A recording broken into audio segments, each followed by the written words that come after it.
Jamaah. Yeay. Oh jamaah. Yeay. Alhamdulillahirrahmanirrahim. Kembali lagi di Islam itu Indah. Buat jamaah yang di rumah yang penasaran nih. Kira-kira apa sih yang baru? Mau tahu? Mau tahu aja, mau tahu banget. Kalau gitu langsung aja kita masuk ke segmen Tanya Dong Ustadz. Kami semua tanya dong Ustadz. Mohon izin waktunya ya buat guru-guru kita, Ustadz Maulana, Ustadz Syam. Ustadz Syam membacakan, Ustadz Maulana yang jawab. Saya istirahat. Baiklah. Enggak menyimak lah. Udah banyak banget pertanyaan yang masuk di Islam itu Indah. Ya senang di rasanya sosial kalau media. segmen ini bisa mewakili jamaah yang ada di rumah yang mau bertanya tapi tidak sempat datang ke sini. Ya Ustadz, jadi bukan hanya di Instagram, ada Iya. di email, bisa di Facebook. Ada di Facebook ya, juga. Boleh juga di komentar-komentar Instagram. Bisa Yang jadi, pertama. ya itulah. Oh, iya. Yang pertama Ustadz, tanya dong Ustadz. Instagram @desianggreni. Assalamualaikum warahmatullahi wabarakatuh Ustadz. Waalaikumsalam warahmatullahi wabarakatuh. Begini Ustadz, saat saya pergi ke pasar, saya lihat pedagang ikan sedang memukul kepala ikan lele yang masih hidup untuk dijual ke pembeli. Nah, saya mau tanya, apa sih hukumnya dalam pandangan agama Islam jika kita memakan ikan tersebut? Gini, mohon izin kepada semuanya. Jamaah! Senang nggak lihat binatang disiksa? Mau nggak makan kalau binatang itu disiksa? Jadi kasihan lihatnya. Betul tidak? Kalau begitu ibu beli secara hidup-hidup.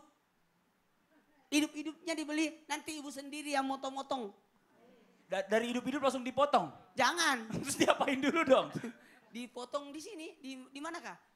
Di lehernya, ibu itu. Dia biasanya kalau ikan lele diapain bu? Potong, pasang, dicuci. Dipotongkan, dibelah, tapi tidak harus dipecahin kepalanya. Tidak boleh menyiksa. Sementara ikan itu, saya tanya langsung pada ahlinya. Oh iya iya. Kebetulan ada tukang lele datang. Pecel lele, punya pecel lele. Jadi gitu, tidak mesti hargai binatang itu proses untuk bukan penyembelihan ya, kalau pemotongan, mohon maaf karena ini kan ikan itu termasuk bangkai yang halal.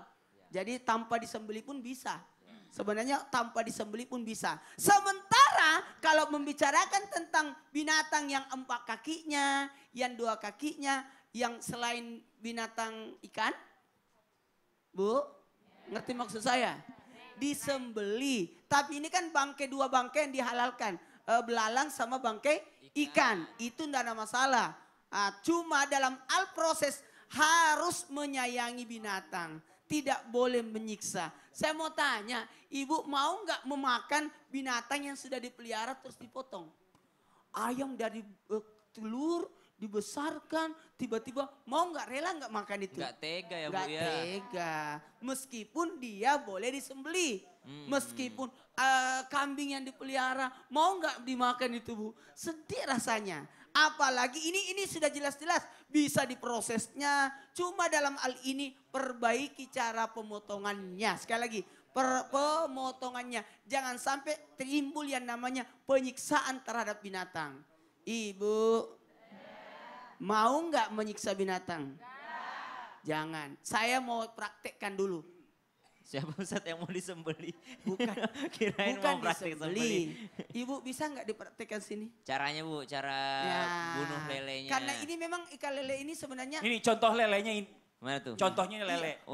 pas banget ya. Mirip kan sama lele. Diapain Bu? Diapain? Di kepalanya dipotong. Potong. Iya. Sampai putus Bu.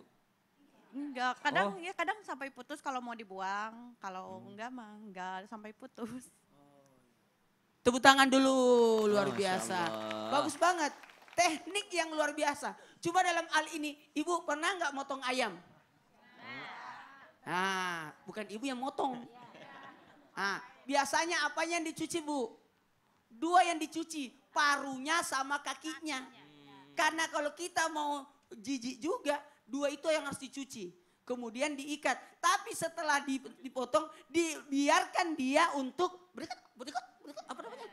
Untuk apa Ustadz itu? Berkelepek. Setelah disembelih Ustadz ya? Iya, Oh. lepaskan talinya.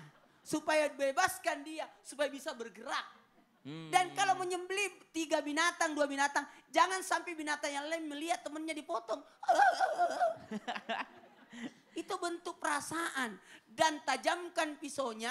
Ini adab-adab Bu. Masya Allah. Tajamkan pisaunya. Jadi nggak supaya sembarangan cepat Ustadz ya. prosesnya. Perasaan saya tadi di situ deh. Oh ya, gantian Ustadz. Pertanyaan kedua, tanya dong Ustadz. Iya. Instagram @wigunafam. Assalamualaikum warahmatullahi wabarakatuh. Waalaikumsalam warahmatullahi wabarakatuh. Maaf Ustadz Ustazah, saya mau nanya. Anak saya minta melanjutkan sekolahnya di pesantren. Anaknya yang minta. Anaknya yang minta. Dan saya sebagai orang tuanya sangat mendukung. Tapi masalahnya Ya. bapak mertua saya tidak setuju dan mengancam kalau tetap sekolah di pesantren tidak akan dianggap cucu lagi. Kira-kira dosa apa tidak ya kalau saya tetap menyekolahkan anak saya di pesantren? Apa yang harus saya lakukan? Pokoknya kalau kamu masuk di pesantren. Oh begitu contohnya, ini contohnya. Contoh. Ibu kenapa kaget ya? Ini mertuanya nih Ustadz, mertuanya. Oh, mertua. Gini sebenarnya mohon izin. Jangan dulu berburuk sangka. Loh kok ini 1 menit aja ya? Padahal ini yang harus lama ya. Kelamaan nyembelihnya tadi Oh, Ustadz. kenyalaman belinya. Ketahuilah kalau posisi seperti ini mungkin ada trauma tersendiri. Kalau jadi pesantren ini. Tapi sebaiknya sekiranya memperlihatkan nih contoh anak pesantren. Ustaz Ini juga, Sam. Ustadz. Alhamdulillah. Saya sampai sekarang masih pesantren. Nggak Contoh guru tamat-tamat. pesantren gitu. Ya, ada Habib Maki. Luar biasa. Kalau dengar ceritanya Habib Maki bisa jadi sinetron. Sinetron Ustadz, insya Allah ya Ustadz. Bagus banget ceritanya. Itu pesantren itu seru. Sekali-kali kakeknya dibawa ke pesantren. Untuk melihat pesantren. Karena mungkin pernah melihat satu sisi pesantren yang ya gimana gitu. Tapi kalau dia lihat, wah enak banget. Kalau perlu kakeknya masukin pesantren. Nanti nggak mau pulang Ustadz. Iya nanti dia tahu enak pesantren itu. Kalau betah kan jadi kan cucunya dibolehin. Iya. Bolehin pastinya. Iya. Karena tak kenal maka tak. Tak Saya. saya. Tak sayang maka tak. Taruh. Taruh juga juga sih. kenalan juga ya, biar bisa sayang. Maaf Pak, Bapak udah nol waktunya. Oh, iya, Boleh baik. duduk dulu, tepuk tangan dong buat guru-guru kita. Terima kasih banyak yang sudah mengirimkan pertanyaan, ini Masya Allah luar biasa. Nah sekarang kita lanjut lagi nih, berbicara masalah tentang tadi apa namanya, hal-hal yang suka kadang-kadang bikin kita tuh batal sholat. Ini kalau misalnya kita lagi sholat ya Bu ya. Ibu pernah gak sholat sendiri tiba-tiba batal ya, mohon maaf mungkin kalau udah berumur ya Bu ya. Tiba-tiba buang angin gak sengaja gitu ya Bu ya. Nah tapi bagaimana kalau seandainya kita lagi sholat berjamaah, terus tiba-tiba imamnya yang batal. Nah terus gimana makmumnya ya kan? Ini kira-kira sholatnya diulang lagi nggak nih makmumnya kalau imamnya batal? Tak apalagi tanpa sepengetahuan, nauzubillah ya. Kita minta penjelasan dari guru kita nih, mohon izin yang terhormat Habib Usman. Tepuk tangan buat Habib Usman. Bismillahirrahmanirrahim. Allahumma sholli ala sayyidina Muhammad wa ala ali sayyidina Muhammad. Apakah benar bahwa sholat yang tidak khusyuk maka wajib untuk diulangi? Jadi di dalam penjelasan jumhur ulama bahwasanya ketika seseorang yang tidak khusyuk sholatnya tidak perlu diulangin. Karena seseorang sholat yang tidak khusyuk tidak membuat sholatnya rusak ataupun batal. Sebab khusyuk bukan perkara rukun ataupun kewajiban sholat. Ingat, bukan perkara rukun ataupun kewajiban sholat. An Abi Hurairah radhiyallahu an Nabi Rasulullah sallallahu alaihi wasallam ra'a. Jadi dari Abi Hurairah radhiyallahu an ketika Nabi Muhammad sallallahu alaihi wasallam melihat rajulan yab'atsu bilihyati, lagi mainin jenggot nih. Ngelihat lagi mainin, Rasulullah ngelihat ada sahabatnya lagi mainin jenggot. Maka Rasulullah sallallahu alaihi wasallam apa yang dikatakan Rasulullah? Maka beliau bersabda, seandainya hatinya khusyuk, maka khusyuk pula anggota badannya. Berarti khusyuk itu dilihat dari gulub, dari hati. Tahu gak kira-kira imam itu khusyuk atau gak khusyuk? Gak tahu. Karena yang dilihat dari hatinya. Ketika seseorang hatinya diniatkan, dimantapkan, ya Rabb, aku beribadah untuk menyembahmu, mencari ridhomu. Ini adalah perintah yang kau perintahkan kepadaku. Agar apa? Aku mendapatkan keridhoanmu. Aku mendapatkan kemenangan. Aku mendapatkan keberhasilan. Sehingga aku dikabulkan doanya oleh Allah Subhanahu wa taala. Khusyuk diniatkan, ya Rabb, aku menghadap kepadamu. Kalau diniatin mantap, kira-kira benar gak? Bu, benar gak? Sholat itu punya adab. Banyak diantara kita tuh gak punya adab sholat. Sholat pakai mukenanya bintik-bintik hitam. Di rumah ada yang kayak gitu gak? Atau di sini yang kayak gitu? Hah? Sholatnya pakai daster. Ya kan? Bila perlu nggak pakai baju lagi. Langsung pakai mukena. Benar gak? Udah gitu sholatnya terburu-buru. Sholatnya terburu-buru. Kalau sholatnya diniatkan pakaian yang bagus, wudhunya benar, pakai wangi-wangian, berarti niatnya kuat. Hatinya dimantapkan. Itulah yang dikatakan dia itu khusyuk. Rasulullah SAW bersabda, hati dimantapkan, niat kepada Allah, anggota tubuhnya tuh terangsang. Untuk apa? Untuk khusyuk kepada Allah Subhanahu wa Ta'ala. Di dalam hadis ini Rasulullah SAW tidak menyuruh orang tersebut untuk ngulangin sholatnya. Lagi mainin jenggot tadi itu. Nggak disuruh ngulangin. Jumhur ulama sepakat. Khusyuk bukan termasuk rukun ataupun wajib akan. Tetapi khusyuk adalah sunnah. Ingat, khusyuk adalah sunnah. Oleh karena itu kita harus mengerti dan memahami. Banyak cerita yang terjadi. Kita kalau ketemu pejabat rapih, bersih, wangi. Masa ketemu Allah nggak bersih, nggak rapi, nggak wangi. Ketemu makhluk, pakaiannya bagus, pakaiannya mewah, pakaiannya luar biasa. Ketemu Allah, pakaiannya lusuh. Sholatnya buru-buru, yang laki-laki cuma pakai kaos doang sama sarung. Pakai peci gagak. Nggak punya adab kepada Allah Subhanahu wa Ta'ala. Kira-kira seorang hamba yang tidak mempunyai adab kepada Allah, nikmat gak ibadahnya? Anda ketemu seseorang, Anda gak punya adab sama orang tersebut, minta juga gak akan dikasih. Apalagi minjem. Minjem gak dikasih, apalagi minta, betul gak? Oleh karena itu, orang yang beriman adalah yang khusyuk sholatnya. Qad aflahal mu'minun alladzina hum fi sholatihim khashi'un. Yang dimana mereka itu dikatakan orang yang beruntung adalah mereka yang sholatnya khusyuk. Dengan kekhusyuan akan diampuni dosa-dosanya oleh Allah. Dihapus kesalahannya. Dan dituliskan sholatnya ditimbang oleh Allah Subhanahu wa Ta'ala di dalam kebaikan. Dan Rasulullah SAW berdoa, Ya Rab, Allahumma inni a'udzubika min qalbi la yakhsha.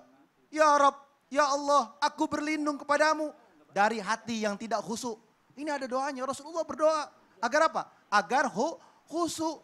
Orang yang khusyuk akan ditolong oleh Allah. Masya Allah. Wasta'inu bisabri wasalah wa innaha lakabiratun ila al-khashiin. Bib, tapi gini nih, kadang-kadang kita kan namanya sholat berjamaah, imamnya batal, nggak mau ngaku. Nah ini belakang makmumnya gimana nih sholatnya, diterima nggak kira-kira?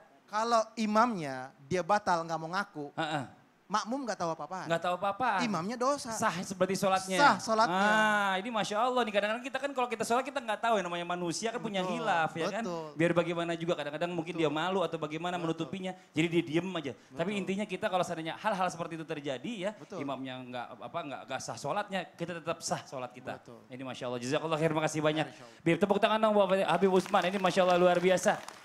Aduh ya Allah, sekarang saya mau kasih kesempatan sama jamaah yang ada di studio. Kalau tadi kan jamaah yang di rumah udah jawab, udah nanya ya. Yang di studio belum, mau nanya nggak Bu? Kalau gitu yang mau nanya silakan angkat tangannya, yo.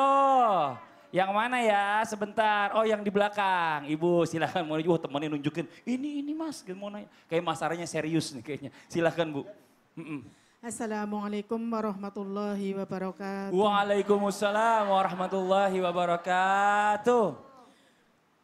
Kami jamaah tahlil dari jamaah Al-Hikmah Al-Hikmah. nggih, dari Pemalang. Dari Pemalang. Oh, Ya. dari Pemalang, tepuk tangan dari Pemalang. Silakan, pertanyaannya Ibu. Ya. Ustadz, saya mau tanya dong. Saya penasaran, bagaimana sih cara sholatnya Rasulullah yang khusyuk? Oh, mantap. Iya benar. Kalau Rasulullah itu pasti sholatnya khusyuk. Khusyuk, iya. Nah, bagaimana sholatnya Rasulullah itu ya untuk kita bisa mempelajarinya, mempelajari, kekhusyuannya seperti apa? Iya, Nah, iya. Mau nanya sama siapa, Bu? Sama Ustadz Maulana. Ustadz Maulana Pak, Ustadz Bimaki. Oh, Bimake. Iya, Oh, ya. ini lucu nih ibunya nih. Ibu makasih banyak, Ibu pertanyaannya bagus. Karena Iya. ibu ini tetap terpesona. Iya, ya Allah. Dia tahu yang mana yang duda. Tepuk tangan dong buat Ibu. Ya Allah. Ustadz Bimaki, punten mohon izin dijelaskan, silakan. Allah ibarik fik. Subhanallah, Maha Suci Allah yang telah mengumpulkan kita di tempat yang sangat indah ini. Semoga kita berkumpul bersama di sini. Oleh Allah dikumpulkan, seperti ini juga kelak Allah kumpulkan kita di surganya. Amin ya rabbal alamin. Subhanallah, bicara tentang khusyuk itu luar biasa. Semua masih dalam keadaan belajar bagaimana caranya khusyuk. Usikum wa iyaya nafsi bitaqwallah. tadi sudah disampaikan. Masya Allah oleh guru-guru kita. Ustadz Nur Maulana sudah menyampaikan, Habib Utsman sudah menyampaikan, Ustadz Syam, Masya Allah sudah menyampaikan juga, luar biasa. Terpesona ngeliat senyumannya juga ya. Subhanallah, luar biasa. Ternyata yang namanya khusyuk ini tidak berarti mengosongkan pikiran, tidak peduli dengan apa yang di kiri dan di kanan. Tapi apa? Mata tetap aktif, hidung tetap aktif, telinga tetap aktif. Tapi apa? Hubungan batin dengan Allah kokoh dan kuat. Apapun aktif, tetap aktif. Iya, ada yang mengatakan pokoknya saya khusyuk udah bau gas dari dapur, nggak apa meledak-meledak, syahid saya syahid. Itu tidak khusyuk, itu bahaya namanya. Iya, ada lagi sholat anak kecebur tiba-tiba, biarin saya lebih Allah nggak apa-apa anak kecebur. Tidak, harus lihat mata aktif, telinga aktif. Tadi Habib Utsman sudah menyatakan bagaimana diperbolehkannya ketika orang sedang sholat ternyata di tempat sujud langsung ada binatang yang membahayakan. Rasulullah mengatakan uqtulu aswadain, ya bunuhlah apabila ada dua binatang yang berbahaya ini. Apa diantaranya? Diantaranya adalah punten-punten yang namanya kalajengking ataupun ular. Tapi kalau ularnya jauh jangan dikejar, tetap sholat. Kalau sudah baru dihajar di sini, ini adalah dibolehkan. Berarti matanya aktif, telinganya aktif. Iya. Usikum wa iya ya nafsi bitaqwa. Ini kata Rasulullah lah. Iya. Pernah terjadi kepada Rasulullah, khusyuk Rasulullah. Punten, sunnah kalau sholat subuh itu adalah bacaannya paling panjang.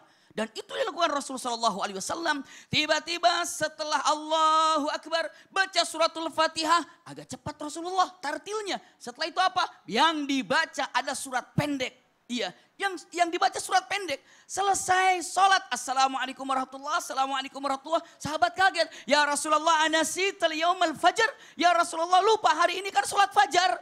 Rasulullah kata enggak, aku enggak lupa. Terus kenapa? Sholatnya cepat. Kata-kata yang sangat indah Rasulullah katakan apa? Dengan mengucapkannya, ala tasma'un, kalian tidak mendengar. Mendengar apa? Apakah pas lagi takbiratul ihram dimulai kalian tidak mendengar ada bayi yang nangis dan aku merasakan tangisan bayi itu perlu memanggil ibunya dan saya takut ibunya sakit, suaminya lagi ada di belakang. Cepat gak pikirannya itu? Bayi nangis, perlu ibunya, ibunya lagi sakit, bapaknya lagi di belakang, maka saya akan percepat sholatnya agar bapaknya segera balik. Masya Allah, punten-punten, kira-kira khusyuk apa nggak sholatnya begitu? Khusyuk. Jadi khusyuk itu bukan berarti mengatakan apa namanya nutup mata, tidak. Tapi mengembalikan semua kepada Allah, itu khusyuk. Contoh lagi sholat, Allahu Akbar, tadi ada kecoa. Lewat kecoanya, punten. Jangan sekali-kali mengatakan ini kecoa, iya. Tapi khusyuk itu begitu mengatakan, wah ini kecoa, selesai, jangan diperpanjang. Ini kecoa lewat, selesai. Yang kurang beres, begitu lihat kecoa langsung panjang. Ini kecoa dari mana datangnya ya? Kira-kira pakai apa matiinnya ya? Nanti larinya kemana? Pusatnya di mana? Ngerusaknya apa? Pantesan makanan agak bau. Panjang terus. Jadi tidak perlu diperpanjang. Jadi apa yang dilihat cukup tahu. Apa yang tercium cukup tahu. Apa yang didengar cukup tahu. Kembalikan pada Allah Subhanahu wa Ta'ala. Ini yang namanya kekhusyuan. Punten, usikum wa iyaya nafsi bitaqwallah agar kita tahu semuanya. Ternyata, Masya Allah, orang yang pertama kali ataupun yang sudah dicap ahli neraka, yaitu orang masalah yang tidak bisa sholat. Bukankah tahu dalam Al-Quran mengatakan, masalakakum fi saqar. Jawaban pertama, qalu lam naku minal musallin. Kami gak pernah sholat. Satu. Yang kedua, orang yang menjadikan dicap ahli sorga. Tadi ayatnya dibaca. Alladzina hum fi sholatihim khasyi'un. Sholat khusyuk awal dijadikan orang ini ahli jannah. Tidak sholat awal yang menjadikan orang ini menjadi ahli nar. Karena pentingnya di dalam masalah sholat. Kalau digambarkan sholat itu seperti charger kepada handphone. Handphone ini semua aplikasinya banyak kan? Betul. Tapi kalau mati handphonenya, nggak ada baterainya, nggak bisa berguna itu aplikasi. Nggak ada, gelap doang. Bener, kita aplikasi mata, aplikasi telinga, aplikasi Masya hati, Allah. aplikasi tangan, aplikasi kaki. Kalau nggak sholat, salah semua aplikasi itu. Jadi Nggak kita harus aktif semuanya. tetap ya. Dicas 5 kali sehari Masya bagaimana Allah. aktifnya yang ada dalam aplikasi tubuh ini. Masya Allah. Jadi khusyuk Allah itu ibarik bukan berarti nggak aktif semua. Betul. Tetap aktif. Nah khusyuk itunya Rasulullah itu seperti itu. Betul, Ini Masya mengembalikan Allah. semuanya pada Allah Subhanahu wa Ta'ala. Jazakallah khair, makasih banyak Allah Abi. ibarik fiik. Tepuk tangan Hayyakum buat Abi, ya Allah. Ibu makasih banyak, Ibu pertanyaannya bagus banget Bu ya. Nanti Ibu kalau mau nanya sama Ustadz Maulana tanya aja nomornya. Jadi saya mau bicara dulu. Apa tuh? Apa tuh? Jadi Abi, Iya. jadi kalau handphone bunyi langsung saja Iya. mati langsung simpan. Nggak Iya, usah tanya, kal- siapa lagi yang nelpon itu? Dari mana lagi? Apa dia menelpon? Gitu ya? Bagusnya dimatikan saja. Langsung Lebih mati. baik lagi sebelum Lagi sholat sholat, dimatikan. Tiba-tiba lupa. langsung matikan nih baru simpan. Betul. Daripada Nah. siapa yang menelpon? Dia Mengganggu kiri kanan. Oke, kita lanjut lagi nih. Masya Allah, ini masih ada pembahasan kita nih ya. Nah sekarang kita bicara masalah tentang apa yang harus kita lakukan ya. Sebelum kita ibadah atau segala ibadah kita ini, supaya kita khusyuk terutama untuk sholat. Apa sih sebelumnya persiapannya supaya kita sholatnya tuh khusyuk? Ya, kita minta guru kita kembali untuk menjelaskan. Ustadz Syam, mohon izin waktunya. Tepuk tangan buat Ustadz Syam. Bismillahirrahmanirrahim. Tadi sudah kami sampaikan oleh guru-guru kita juga sudah disampaikan bahwasanya khusyuk itu adalah tujuan kita dalam sholat. Rasulullah khusyuk tapi tetap fokus mata dan telinganya tetap aktif. Maka salah satu yang harus kita pelajari supaya menggapai khusyuk, sama-sama kita belajar, ini bukan menasehati orang lain tapi menasehati diri sendiri. Yang pertama pelajarilah ilmunya, pelajari ilmu dalam sholat. Yang kedua khusyuk itu bisa jadi bukan dalam sholatnya tapi bisa jadi setelah sholat baru dia khusyuk. Maka Rasulullah menegur orang yang habis salam langsung berdiri pergi. Kata Rasulullah SAW, emang kau nggak ada permintaan sama Allah? Karena biasanya khusyuk itu terjadi malah setelah sholatnya. Pas zikirnya baru khusyuk. Maka dari itu pra-sholatnya sebelum kita sholat khusyuk memang Bu. Pas wudhunya udah mulai khusyuk.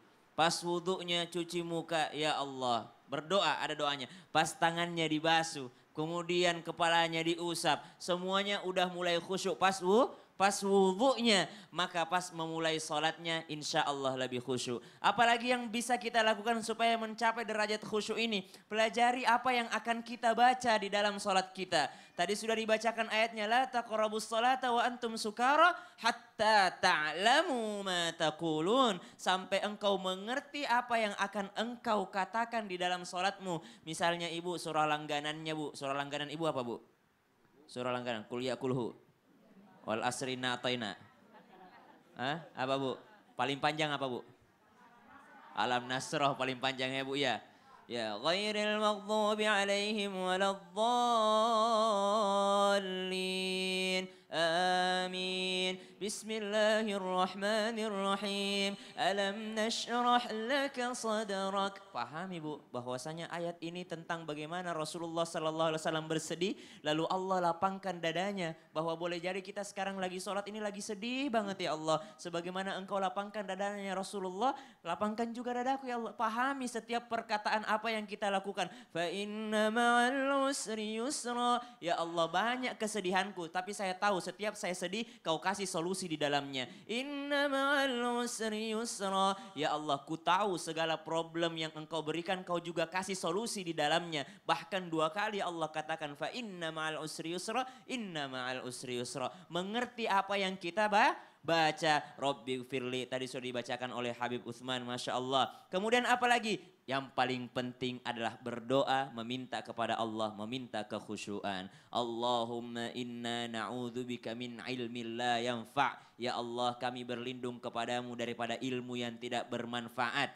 Wa min qalbil la yakhsha. Ya Allah kami berlindung kepadamu daripada hati yang tidak pernah khusyuk. Wa min nafsil la tashba. Dan daripada nafsu yang tidak pernah puas. Wa min da'watil la yustajabulaha. Dan daripada doa yang tidak pernah diijabah. Ini hadis daripada baginda Nabi Muhammad SAW yang mana Rasulullah sendiri meminta Allahumma inni a'udzubika min qalbil la yakhsha. Ya Allah kami meminta kepadamu daripada perlindungan daripada hati yang tidak khusyuk. Jamaah. Ilmunya, kemudian pahami bacaannya, kemudian yang tadi berdoa kepada Allah, kemudian fokus dalam ibadah. Ibu, Allah tidak butuh sholat kita. Allah tidak butuh sholat kita. Yang butuh sholat adalah kita. Maka sebelum sholat bayangin, kata Rasulullah, orang yang mau sholat dosa-dosanya ditaruh di atas pundaknya. Kemudian ketika mereka ruku berjatuhanlah dosa-dosa tersebut. Maka perlama ruku, tapi tidak usah digoyang begini. Kenapa begini? Supaya jatuh semua dosanya.